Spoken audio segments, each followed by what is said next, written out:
کاش کہ تیرے دل میں اتر جائے میری بات۔ ایک شخص حضرت ابراہیم ادم رحمۃ اللہ علیہ کی خدمت میں آیا اور عرض کرنے لگا کہ حضرت مجھے کوئی ایسا وظیفہ بتائیں، کچھ ایسا بتائیں کہ میں گناہ کروں اور میری گرفت نہ ہو۔ تو اللہ والوں کے بھی بڑے مزاج ہوتے ہیں، انہوں نے کیسے خوبصورت انداز کے اندر اس شخص کو سمجھایا۔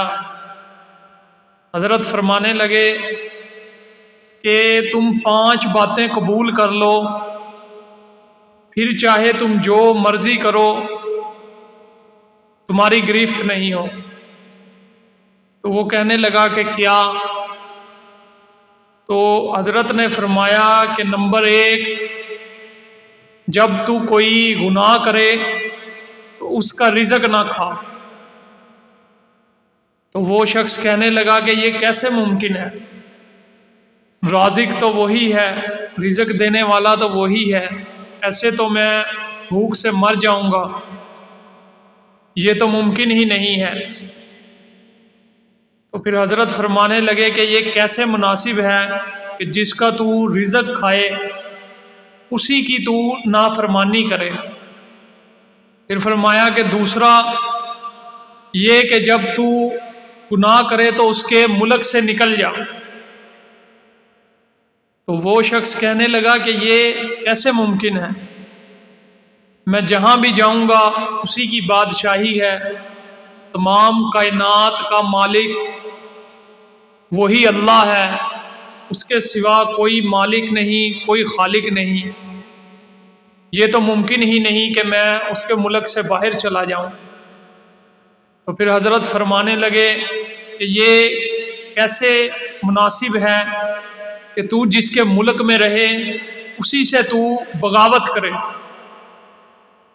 تیسرا فرمایا کہ جب تو گناہ کرے تو ایسی جگہ کر کہ جہاں وہ تجھے نہ دیکھ سکے۔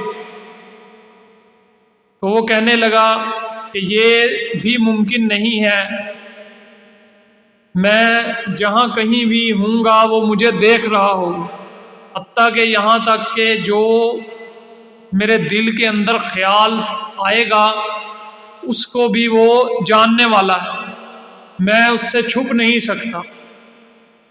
پھر حضرت فرمانے لگے کہ یہ کیسے مناسب ہے کہ تو جس کا رزق کھائے، جس کے ملک میں رہے اور جس کے تو سامنے رہے، پھر اس کے سامنے تو کیسے گناہ کر سکتا؟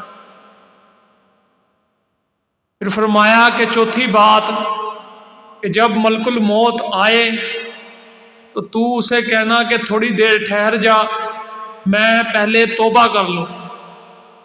اس نے کہا کہ یہ کیسے ممکن ہے؟ وہ تو 1 سیکنڈ کی بھی مہلت نہیں دیتا کسی کو بھی،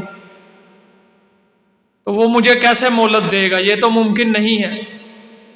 تو پھر حضرت فرمانے لگے کہ یہی وقت ہے، یہی موقع ہے توبہ کرنے کا، اس نے تو مہلت نہیں دینی۔ پھر فرمانے لگے کہ 5ویں بات کہ جب تجھے فرشتے دوزخ میں لے جانے لگے تو تو جانے سے انکار کر دینا۔ تو وہ کہنے لگا کہ یہ کیسے ممکن ہے؟ وہ تو مجھے کھینچ کر پکڑ کر دوزخ میں پھینک دیں گے، میں کیسے بچ سکتا ہوں؟ مجھ میں اتنی طاقت نہیں کہ میں ان کا مقابلہ کر سکوں فرشتوں۔ تو پھر حضرت فرمانے لگے کہ یہ تجھ کو کیسے زیبا دیتا ہے کہ تو گناہ کرے؟ جب تو ان سب باتوں پر گرفت نہیں رکھتا تو پھر تو تیری گناہ کے اوپر گرفت ہوگی۔ تو وہ شخص فوراً حضرت ابراہیم ادم رحمۃ اللہ علیہ کے قدموں میں گر گیا اور ان کے ہاتھ پر اس نے سچے دل سے توبہ کی اور اللہ کا دوست بن گیا۔